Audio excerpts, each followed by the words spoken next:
Pasintabi po muli mga kapuso, nalunod sa kanal kung saan dumadaloy ang dumi ng baboy.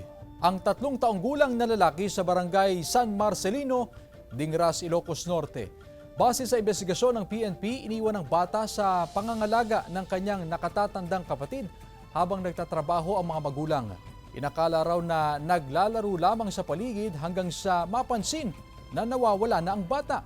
Inabot ng 18 oras ang paghahanap sa bata hanggang sa matagpuan sa kanal ng Babuyan sa likod ng kanilang bahay.